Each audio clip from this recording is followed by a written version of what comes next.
네, 이 시간은 고객 중심 방법론 중 품질 기능 전개에 대해서 여러분들이랑 얘기하려고 합니다.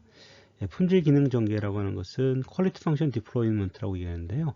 QFD라는 말로도 많이 씁니다. 이 방법론도 사실 아주 널리 사용됐던 방법론이에요. 요것도 방법론은 일본에서 일단 개발이 됐고요. 그리고 일본에서 개발된 방법론이 널리 이제 그 미국에서도 활용되고 있는 그런 방법론이라고 생각할 수가 있겠습니다. 이 방법론은 고객 중심에 대한 그런 이슈들만 다루는 것이 아니라 고객의 리퀘어먼트를 엔지니어링 스펙으로 어떻게 변경시킬 것인가에 대한 관심을 갖고 있어요. 그래서 사실 어떻게 보면 프로세스 쪽에 더 관계되는 분도 있는 그런 이슈라고 말할 수 있겠습니다. 퀄리티 펑션 디플로이먼트는 신제품의 개념 정립, 설계, 부품 계획, 공정 계획, 로 생산 계획 및 판매의 모든 단계를 통해서 고객의 요구사항이 최종 제품과 서비스에 충실히 반영되도록 하는 방법론이다. 이렇게 설명을 하고 있네요. 사실 근데 이 모든 단계를 다 하는 경우는 그렇게 많지는 않습니다. 많지는 않은데요. 일반적으로 이제 개념에서부터 기본적으로 이제 설계로 넘어가는 상태에 상당히 많이 얘기를 합니다. 그 말은 무슨 말이냐면 고객이 요구사항을 기술 특성으로 어떻게 변화할 것인가 하는 것에 관심이 있다는 거죠. 이 말은 무슨 말이냐면 우리가 리퀘어먼트를 알았습니다. 겟 모델에서 리퀘어먼트를 아는 게 되게 어렵다 그랬죠. 리퀘어먼트를 안다고 하면 그거를 뭐든지 우리가 스페시피케이션으로 바꿔줘야 되는데 이 스페시피케이션으로 바꾸는 건 엔지니어가 하는 겁니다. 근데 엔지니어와 섞인 고객 리퀘어먼트를 얻어내는 건 누가 하는 거죠? 마케팅 쪽에서 하는 거예요. 근데 마케팅 사람하고 엔지니어들이 서로 뭐죠? 서로 커뮤니케이션을 잘 안 합니다. 엔지니어는 엔지니어대로 스펙을 만들고요. 또 고객은 마케팅대로 얘기를 합니다. 그래서 잘 보면요. 실제 고객의 요구사항이 스펙으로 변환되지 않을 때가 많아요. 예를 들어서 이제 그 제가 한국통신에 있으면서도 그런 걸 많이 느꼈는데요. 한국통신이 갖고 있는 그, 그 통신에 대한 어떤 그 기술적 특성들이 다 있어요. 그건 어디서 만들어졌냐면요. 고객이랑 아무 상관없이 만들어져요. 그거는 ITU라고 하는 그 인터내셔널 텔레코션 유니라고 하는 어떤 기구에서요. 통신 서비스하면 이러한 기준이 이렇게 된다는 걸 만들어 놨어요. 그걸 다 씁니다. 상당히 프로바이더 관점이죠. 그리고 실제 엔지니어들은요. 실제 자기들이 그런 엔지니어링 통해서 배운 그런 게 있어요. 그래서 그냥 고객이 뭘 원하는지 상관하지 않고 그런 서비스를 그냥 이렇게 스펙을 제공합니다. 사실 얼마나 심하냐면요. 사실은 회사가 어떤 제품을 제공한다는 걸 뭘 의미하냐면요. 고객의 리퀘어먼트에 충족할 수 있는 제품을 만들어내야 되는 거예요. 근데 왜 이 회사가 이러이러한 제품을 만듭니까? 물어보면 뭐냐면요. 우리가 계속 만들어 왔어요. 우리는 이런 인더스트리에서 이런 서비스를 해왔습니다. 이런 제품을 만들어 왔습니다. 라고 얘기를 합니다. 우리가 이런 제품을 만들기 위해서 존재하는 게 아니죠. 사실은 뭐 위해서 존재하는 거죠? 고객이 이러이러한 요구 조건을 만족하기 위해서 이러이러한 서비스를 만들어야 됩니다로 나와야 됩니다. 근데 그렇게 생각을 잘 안 합니다. 그냥 우리는 이런 서비스를 하고 있습니다. 이런 제품을 만들고 있습니다. 얘기하는 거예요. 그러니 실제 그런 제품을 만들더라도 그런 제품 안에 어떤 스펙이 있어야 되는지는 어떻게 하죠? 고객이랑 아무 상관이 없어요. 그냥 우리가 이런 걸 만들었기 때문에 이런 스펙을 쓰는 겁니다. 예를 들어서 여러분들 그 마이크로소프트 워드를 보면요. 그 안에 상당히 많은 기능이 있습니다. 고객들이 그걸 원할까요? 안 원할까요? 관심이 별로 없어요. 그냥 엔지니어가 만듭니다. 왜 그런 성향이 있냐면 그냥 만드는 거예요.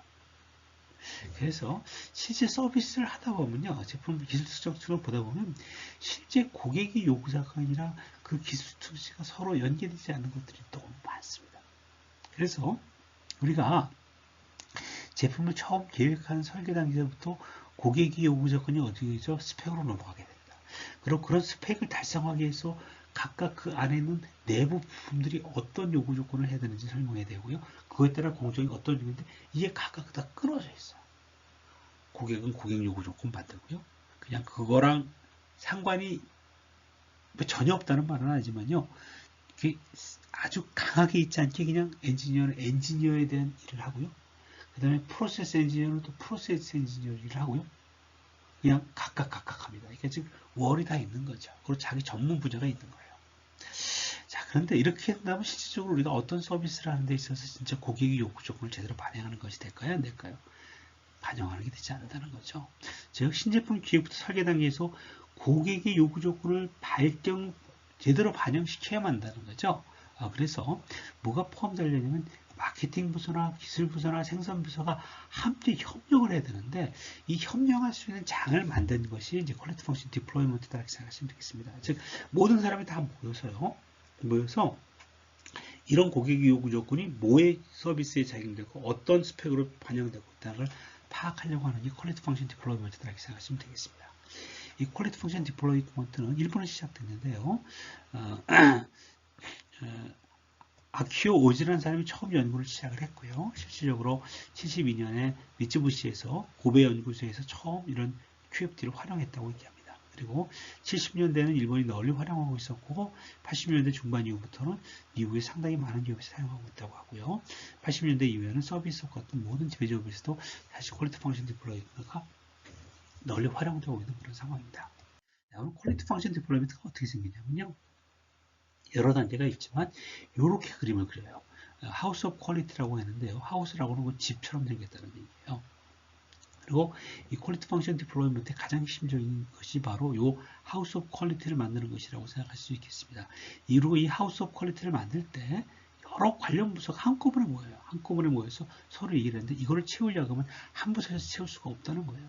여러 부서가 함께 모여야 이걸 다 채울 수 있기 때문에 그 사람들이 모여서 한다는 거죠. 첫 번째 하는 건 뭐냐면요. 고객의 요구 속성을 씁니다. 그러니까 커스터머 리퀘어먼트죠. 그 커스터머 리퀘어먼트를 우리가 뭐 대분류, 소분류 이렇게 쭉 나눠서 쓴다 그랬죠.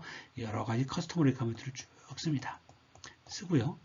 거기에 대한 중요도를 쓰도록 해야 되겠습니다. 그리고 제일 중요한 거는요. 사실 이 고객의 요구사항을 정리하는 거. 우리가 계속 되게 중요하다고 얘기했죠. 이건 누가 갖고 오냐면 사실은 마케팅 쪽에서 갖고 옵니다. 그리고 우리가 어떤 제품을 그걸 달성하기 위해서는 기술적 특성이라는 게 있어요.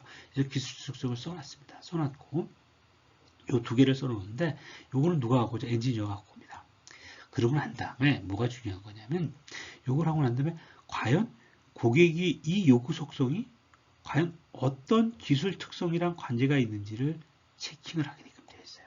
즉 내가 이 요구 조건은 기술 특성 요놈에 의해서 달성된다. 그럼 고놈을 표시를 하게 되어 있습니다. 표시를 할 때 어떻게 표시하냐면요. 중요한 놈은 동그라미 2개, 약간 중요한 놈은 동그라미, 별로 안 중요한 놈은 세모, 전혀 안 중요한 놈은 체킹하지 않도록 되어 있습니다. 그래서 실제적으로 고객의 요구사항을 정리하고요. 기술, 이 제품이나 서비스를 하고 있는 기술 특성치를 정리하고요. 그러고 난 다음에 같이 모여서 하는 일은 주로 요 작업을 하는 거예요. 요 작업을.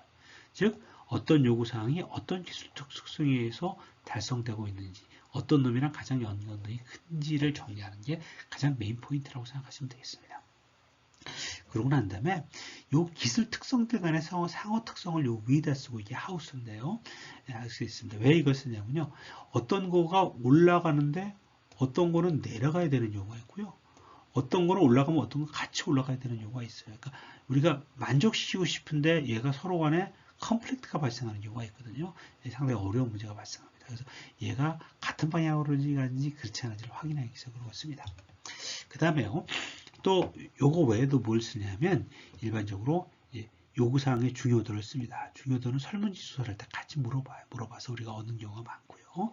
그리고 고객 설문조사를 통해서 만족도를 이렇게 쓰도록 되어 있어요. 하고 난 다음에 사실은 이제 고객 하우스 오브 퀄리티 중요한 부분은 뭐냐면요. 내가 여기서 중요하다 안 중요하다가 쓴다 그랬죠. 그러고 난 다음에 실제적으로 회사 내에서 있는 그런 각각 품질 특성치의 기준들이 다 있어요. 예, 다 있는데 이 다 있는 거 다음에 사실 제일 중요한 건 기술 특성의 중요도를 결정하는 게 제일 중요한 일이라고 할 수 있습니다. 중요도는 어떻게 평가하냐면요. 내가 고객의 요구사항이 있잖아요. 즉 고객의 요구사항이랑 뭐죠? 여러 개의 고객의 요구사항이랑 관계가 있는 그 기술 특성이 중요한 특성이 되겠죠. 네? 그래서 이걸 쭉 계산한 다음에 요게 중요하다는 게 두 번 나오면 몇 점, 요게 몇 점, 점수를 매기게 돼 있어요. 그 다음에 뭐가 되냐면 고객 요구 성성에 대한 중요도도 있어요. 그럼 같이 곱해요. 같이 곱해보면요. 어떤 기술 측정은 내가 생각하는 중요한 뭐죠? 고객 요구사항의 여러 개의 부분에 걸쳐 있다. 그럼 그 놈이 진짜 중요한 놈이에요. 그리고 어떤 놈은 거의 없다. 그럼 별로 중요하지 않은 기술 측정이 되겠죠. 그런데 그거를 갖고 난 다음에 뭘 보냐면요. 그거에 따라서 우리 회사가 갖고 있는 기술 특성치를 뭐로 만들었냐. 그리고 사실 뭐까지 보냐면요. 목표치가 뭐고 상대방 거는 어떻게 되냐를 다 봅니다. 보면 어떻게 될까요? 진짜 중요하게 여기는 품질 특성치에 대해서는 어떻게 되죠? 더 강화해야 되죠. 중요하지 않은 부분에 대해서는 별로 강조하지 않을 수 있습니다. 근데 어떤 일이 발생하냐면요. 이거 쭉 만들다 보면 실질적으로 어떤 기술 특성치는 뻥 비어있는 놈이 생겨요. 아무것도 쳐있질 않아요. 그 말은 무슨 말이죠? 내가 저걸 왜 관리하는 거죠? 고객이 요구 조건이랑 상관이 없는 놈인데. 별 표절 없는 기술 특성치. 근데 그런 걸 진짜 관리합니다. 해보면요. 그 다음에 어떤 게 있냐면요. 고객 요구사항이 있는데 그 중에 기술 특성치랑 하나도 관련된 게 안 잡히는 게 나와요. 이 행이 그냥 뻥 비는 경우가 발생해요. 그게 무슨 거죠? 고객은 중요한 요구사항이라고 말하는데 우리는 그걸 아무런 기술 특성치로 관리를 안 하고 있는 일이 발생하게 됩니다. 그래서 실질적으로 요거를 계산해 보면요. 우리가 실질적으로 기술 특성치를 갖고 있는데 무수하게 많은 기술 특성치를 갖고 있는데 그 중에 어떤 것들이 고객 요구사항이랑 많이 연결되어 있고 어떤 걸 많이 연결되지 않은 것인가를 파악할 수 있는 그림이 됩니다. 그리고 이걸 다 그려보고 나면요. 좀 놀랄 때가 있어요. 내가 생각했던, 즉, 기존에 우리가 누구 생각해요? 엔지니어 관점에서 중요하다고 말했던 기술 측정치가 진짜 고객 관점에서 중요하지 않은 기술 측정치가 되는 경우도 꽤 많습니다. 그리고 어떤 것들은 고객의 요구사항을 전혀 우리 기술 측정치로 관리해주지 않는 그런 상황도 발생할 수 있다는 걸 파악할 수 있고요. 또 우리가 그놈들에 대한 기술 측정치를 비교해보면 어떤 걸 타이트하게 관리하고 있는데 그 타이트하게 관리하는데 비용이 들어간 거죠. 타이트하게 관리하는 거냐. 근데 별로 그게 중요하지 않으면 어떻게 되죠? 타이트하게 관리할 필요가 별로 없는 놈이 되는 거죠. 근데 그런 것들을 우리가 엔지니어적으로만 바라보면 전혀 이해하지 못하고 그걸 만들 수가 있습니다. 근데 이 퀄리티 펑션 디플로이먼트를 만들고 하다 보면 진짜로 어떤 것들이 고객 요구사항이랑 연계되는지를 우리가 파악할 수 있다는 아주 큰 특징을 갖고 있다고 말씀드릴 수 있습니다. 제가 말씀드렸던 내용들이 여기 다시 한번 설명이 되어 있네요. CA, Customer Attribute, 고객 특성이라고 말하고요. HOQ 왼쪽이 뭐 있습니다. 고객의 소리라고 말하고 요구 품질이라고 얘기할 수 있습니다. 고객이 사용하는 언어로 되어 있습니다. 즉 고객의 입장에서 말하는 거예요. 일반적으로 정성적으로 되어 있습니다. 고객의 입장, 모호한 경우도 상당히 많죠. 우리가 일반적으로 설문조사나 여러 가지 방법을 통해서 우리가 지금 뭐죠? 고객의 리퀘어먼트를 얻어서 이걸 많이 뽑아냈죠. QFD의 절반 이상이 여기에 들어간다고 얘기했는데요. 사실 이건 누가 뽑아내는 거죠? 마케팅에서 와야 됩니다. 마케팅에서 오지 않으면 알 수가 없습니다. 기술 특정을 엔지니어링 컬렉터리스가 한데요. 밑쪽에 있다가 있죠. 이건 누가 갖고 와요? 엔지니어링 디파트먼트에서 갖고 옵니다. 일반적으로 이거는 굉장히 정량적으로 표현되는 경우가 많습니다. 엔지니어는 항상 모든 걸 측정하고 검증하고 스펙으로 만들어야 됩니다. 그리고 이게 고객의 말로 써있지 않고요. 이건 누구 말로 써있어요? 엔지니어 관점에서 쓸 수 있습니다. 그리고 여기서 제일 중요한 게 뭐냐면요. 여기서 이게 사실은 고객이 인식할 수 있는 부분이랑 연결될 수 있는 특성들을 우리가 뭔지를 알아야 된다는 거죠.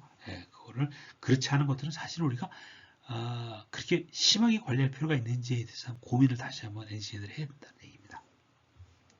자, HOQ의 그 관계, 즉 고객의 요구 속성과 기술의 관계는 몸체에 해당되는 것으로서 고객 요구 속성이 나타나는 행과 기술 특성이 나타나는 열과 교차되는 것인데요. 이때 기술 특성의 관계와 강도를 표현하죠. 플러스 마이너스는 그렇게 중요하죠. 위에가 오히려 중요하고요. 보통 강, 중, 약으로 표시하도록 되어 있습니다. 여기서 재밌는 부분은 비어있는 열은, 즉 열 중에서 뭐죠? 비어있는 열이라는 건 뭐죠? 아무것도 열이 있는데 그게 아무것도 제끼지 않았다는 거죠.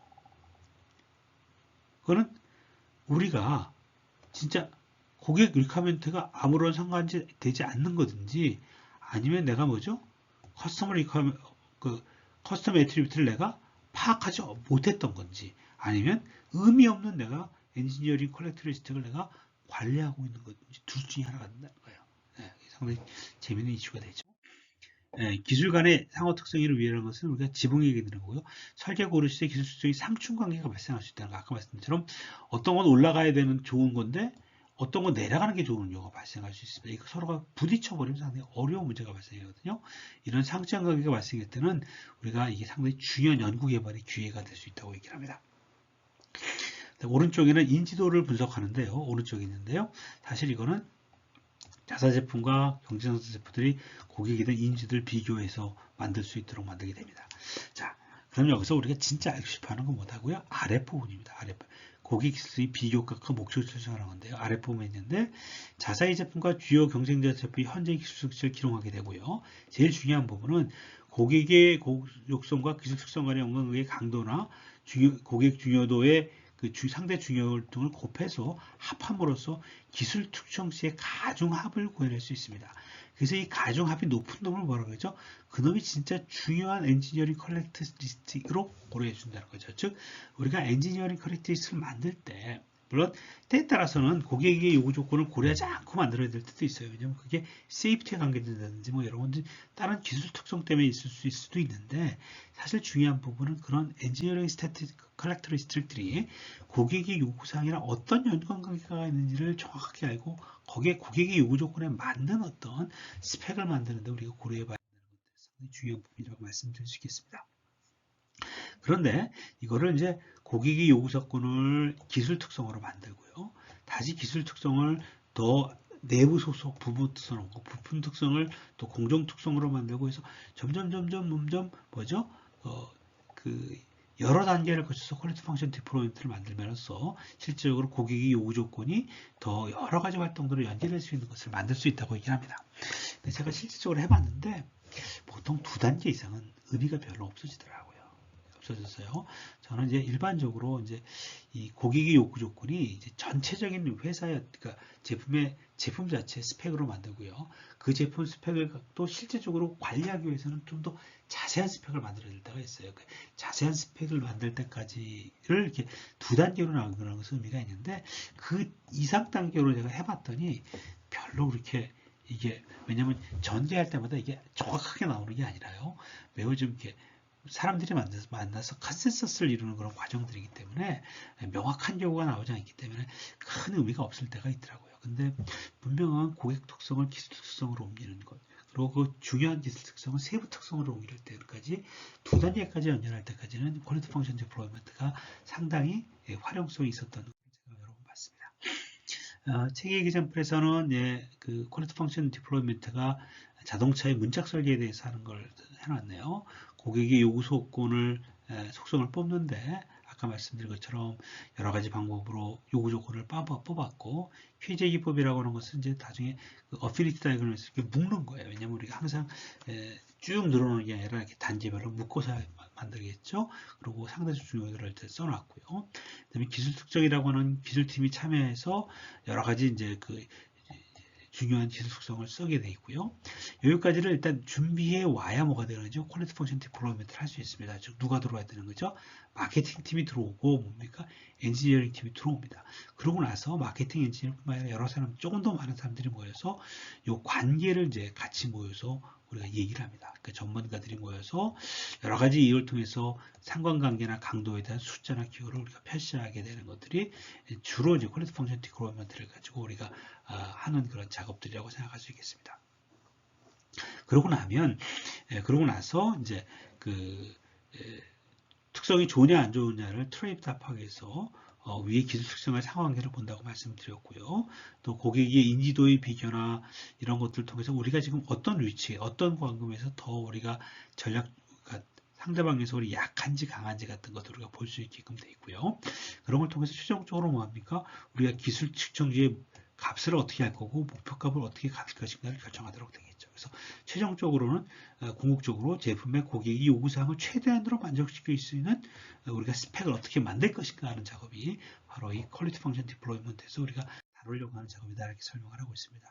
요거 example이 이제 차이 문짝에 대해서 개폐성이 유기성이냐 차단성이냐 뭐 그런 걸 가지고 세부 항목들이 나오고 중요도가 나오고요. 여기서는 이제 강도를 얘기를 안 하고 플러스 마이너스만 얘기했고 그 상관관계를 얘기했는데요. 플러스 마이너스만 얘기하고 이 계산하기 상당히 좀 어렵습니다. 그래서 이제 거기에 따라서 그 실제적으로 그 중요도가 이렇게 쭉 나오지 않습니까? 이게 이제 요거 곱하기 요거에서 값을 이제 더하는 거죠. 여러 번 이게 아마 얘가 그 진한 거하고 약한 거하고 나눠서 이렇게 설명한 것 같아요. 근데 진한 거하고 나눠서 약한 거로 표현하지 않고요. 요 이그젠플을 다음번 이그젠플을 설명을 한번 드리겠습니다. 그래서 일반적으로 이 QFT와 고객 만족도는 연결되는 건데요. 즉 고객의 만족을 위해 고객이 만족하기 위해서는 궁극적으로 어떤 이제 그 고객의 만족이라고 하는 것은 구체적으로 프로덕트와 서비스 애트리뷰트가 뭐가 되는지 고객의 요구사항으로 정의이 돼야 되고요. 그 요구사항은 뭐로 연결돼야 되냐면 엔지니어링 커렉트 연결이 돼야 되는 거죠. 즉 만족하기 위해서는 궁극적으로 이게 달성돼야 되는 거고 이게 이거는 사실 뭐죠? 이게 이제 어떻게 보면 카노에서 말하면 이게 그 물리적인 충족 요소라고 할 수 있겠죠. 그럼 그거에 따라서 뭐죠? 고객의 만족이 이루어진다고 말할 수 있겠고요. 요거를 충족한다는 건 구체적으로 뭐죠? 엔지니어링 스펙으로 만드는 단계인데요. 요 엔지니어링 스펙으로 만드는 요 단계를 우리가 퀄리티 펑션 디플로이먼트를 하고요. 이 엔지니어링 스펙이라고 하는 것도 좀 광범위한 거기 때문에 그것을 한 단계쯤 더 퀄리티 펑션 디플로이먼트를 더 할 수도 있게끔 됩니다. 쭉 연결된 부분이라고 생각할 수 있습니다. 즉 실제적으로 관리하는 부분은 우리가 공장 내에서는 이 부분을 관리하게 되는데 이 부분을 관리하는 것이 뭐랑 연계하고 싶다는 거죠. 고객의 요구사항이랑 뭐죠? 이게 연계가 되기를 바란다는 거죠. 갭이 발생하지 않게끔 갭을 가장 줄이겠다는 거죠. 즉 우리가 서비스 그 갭 모델에서 궁극적으로 요구 조건을 이해하지 못하는 갭. 그게 첫 번째 갭이라고 했죠. 이해했더라도 그걸 뭐로 못 본다? 스펙으로 못 바꾸는 갭이라고 말씀했죠. 그리고 그게 뭐지? 실질적으로 우리가 생산해서 그걸 못하는 게 바로 이 다음 단계라고 생각할 수 있겠습니다. 그걸 할 수 있는지를 보려고 하는 건데요. 그런 걸 우리가 쭉 연계해서 볼 수 있도록 끌고 나가는 것. 그게 바로 퀄리티 펑션 디플로이먼트에서 하려고 하는 그런 목적이다. 이렇게 설명을 할 수 있겠습니다. 요거는 제가 한국통신에서 옛날에 했던 그 이그젠플인데요. 그때 우리 고객의 소리를 이제 기술적 품질과 서비스 품질로 나눴고 기술적 품질은 통합 품질과 기술력, 마케팅과 가설, 고장 수리, 뭐 과금으로 나눠놨고요. 이 안에는 다시 통합 품질 내에는 여러 가지 이제 항목들을 쭉 이제 고객의 요구사항을 이제 뽑아냈습니다. 쭉 뽑아낸 것들이 고객의 소리라고 말씀드렸습니다. 이런 고객의 소리를 이제 다 하기 힘드니까 통합 품질이라는 항목만을 봤을 때 통화를 아까 말씀드린 것처럼 여러 가지 이제 항목들이 쭉 이제 나와 있고요. 그리고 거기에 따라서 우리 한국통신 자체에서 갖고 있는 이 품질에 대한 기준이 있어요. 거기는 이런 게 아니라 그냥 전송 품질, 접속 품질, 안정 품질이라는 게 있고요. 거기에 따라서 기준들의 스펙 값들이 다 있습니다. 스펙 값들이 다 있는데 이거 어디서 만들어졌냐? 이건 고객이랑 아무 상관이 없어요. 이거는 뭐죠? ITU라고 하는 데서 만들어 놨어요. 그리고 그 옛날부터 써왔던 그런 기법이에요. 그냥 그걸 쓰고 있습니다. 근데 얘가 진짜 고객에게 통합 품질이랑 관계가 있냐 없냐? 몰라요. 그래서 한번 정리를 해본 거죠. 자, 전화를 걸 때 통화에 성공할 확률은 뭐에 관련되냐? 신호대 잡음 비율에 관계되고 접속 품질이라고 하는 소통률과 통화 완료율이랑 영향을 믿고 그래서 제가 강한 관계는 동그라미 2개, 중간 관계는 동그라미 하나, 약한 관계는 3개로 표현했고 전혀 관계가 없는 것은 뭐죠? 쓰지 않았습니다. 그렇다면 얘랑 관계되는 우리 엔지니어링 스틱이 뭔지 다 물어보게 됩니다. 쭉 정리를 하게 되죠. 떨어지면 뭐다? 그러면 지금 접속 품질이라고 있는 요 항목들이 지금 걔랑 관계되는 것이다. 말씀드릴 수 있겠고요. 그럼 요것들에 대해서 좀 중요도를 우리가 다 뽑아낼 수 있겠고요. 그 다음에 이것들에 대한 만족도들을 다 각각 회사들의 만족도를 다 갖고 있습니다. 이거는 어디서 말이죠? 마케팅에서 하는 설문조사를 통해서 다 얻어낼 수 있는 방법들입니다. 그러니까 이걸 했고요. 요거는 누가 갖고 왔다고요? 요건 네트워크 사업본부고요. 요건 마케팅 사업본부에서 데이터를 갖고 오게 됩니다. 갖고 왔어요. 같이 모여서 이걸 만드는 거죠. 자, 그렇다면 과연 각각 요 놈은 뭐뭐에 관계된 걸 정렬 쭉 다 했죠. 쭉 다 하고 나면 뭘 구할 수 있냐면요. 요게 7점, 요게 3점, 요게 7점이죠. 그러면 여기다 뭘 하죠? 여기 중요도 값들이 있죠. 이걸 같이 곱합니다. 같이 곱해서 점수를 만들어낼 수 있습니다. 점수를 만들어내면 이 기술적 중요도가 뭐가 중요한지가 나오게 되죠. 뭐가 제일 중요하다? 신호대 자본비가 제일 중요하구나 이렇게 알 수 있겠죠. 근데 그 다음에 군 진원 이런 것들 왜곡 이런 거 별로 중요하지 않습니다. 근데 이게 사실 어디서 중요하냐면 통합 품질은 이게 중요하지 않지만 뭐죠? 데이터 품질은 이게 되게 중요해집니다. 이게 달라지는 거예요. 이게 그 음성을 위한 서비스냐 아니면 데이터를 위한 서비스냐에 따라서 이 중요도를 갖는 게 다 달라지겠죠. 그럼 거기에 따라서 모든 게 다 변할 수밖에 없는 그런 특성을 갖게 됩니다. 자, 거기에 따라서 실질적으로 어느 게 제일 중요한 품질 특성치인지를 내가 찾아내 줄 수 있고요. 어느 것들은 좀 우리가 좀 덜 중요한 관리 자체를 덜 중요하게 할 수 있는지를 내가 찾아낼 수가 있게 되겠죠. 그래서 우리가 어떤 엔지니어링 스펙을 관리할 때 이 엔지니어링 스펙이라고 하는 것들이 그냥 엔지니어링 스펙이라는 관점에서만 바라볼 것이 아니라 실질적으로 얘들이 고객이랑 관계에서 어떤 연관관계가 있는지 찾아내기 위해서 이런 체계적인 방법을 통해서 그 관계를 찾아낼 수 있다는 것이 바로 퀄리티 펑션 디플로이먼트가 갖고 있는 큰 장점이라고 말씀드릴 수 있겠습니다. 지금 말씀드린 것처럼 사실은 이 방법이 그냥 죄송합니다. XY 매트릭스로 많이 사용하는 방법입니다. 그래서 그전에도 많이 사용했던 방법인데, 그리고 여러 명들이 같이 와서 어떤 그런 같은 사람들이 모여서 이렇게 코워크를 할 수 있는 그런 작업들인데, 이런 코워크를 통해서 우리가 좀 더 고객의 요구 조건을 설계에 반영할 수 있는 방법으로 퀄리티 펑션 디플로이먼트 방법을 사용할 수 있다고 말씀드릴 수 있겠습니다. 사실은 제가 고객만족 쪽에서는 상당히 많은 툴들을 가르쳤어요. 뭐죠? 사실은 설문조사가 아니라 고객만족도를 요구사항을 추출하기 위해서 여러 가지 기법들이 있다는 걸 설명을 드렸고, 여러분은 기법들을 다 설명을 드리지 못했지만 그런 것들이 있다는 설명을 드렸고요. 두 번째는 설문조사를 설명을 드렸고, 세 번째는 서브콜에 대한 구체적인 방법론을 설명을 드렸고, 그 다음에는 카노 방법론을 설명을 드렸고, 또 퀄리티 펑션 디플로이먼트라는 구체적인 툴들에 대해서 설명을 드렸습니다. 이 툴들은 여러분들이 실제적으로 활용을 통해서 어떤 결과물을 낼 수가 있다는 데 가장 큰 장점이 있다고 설명드릴 수 있겠습니다. 그런데 제가 처음 말씀드렸지만 툴은 뭡니까? 얘가 갖고 있는 가정이 있고 얘가 갖고 있는 장점이 있고 얘가 갖고 있는 단점이 있습니다. 즉 얘가 아무 때나 써서 모든 솔루션을 낼 수 있는 게 아니에요. 내가 필요한 데 맞는 툴을 쓰는 게 되게 중요합니다. 그래서 제가 두 번째 숙제로는 고객 만족에 관련된 여러 가지를 이용해서 고객의 요구 조건을 찾는 것들을 이제 두 번째 숙제로 여러분들한테 제공할 얘기입니다. 다만 이 숙제는 이제 여태까지 팀 프로젝트로 이제 항상 해왔는데 지금은 이제 팀으로 할 수 있는 점인지 몰라서요. 제가 그냥 팀을 하는 것도 올라오 하겠습니다. 팀을 하는 걸 올라오도 하겠고요. 개인이 해도 그냥 인정을 하겠습니다. 여러분들이 다음번 거기에 제가 숙제를 올려서 팀 프로젝트 혹은 개인 프로젝트로 고객의 요구사항을 파악하거나 여러 가지 방법론을 써서 그걸 체계화하는 것들을 여러분들이 진행하는 것을 한번 숙제로 진행하려고 합니다. 제가 고객 쪽에는 좀 시간을 많이 투자했습니다. 왜냐하면 고객이라고 하는 것이 가장 중요한 핵심 액티비티였기 때문이죠.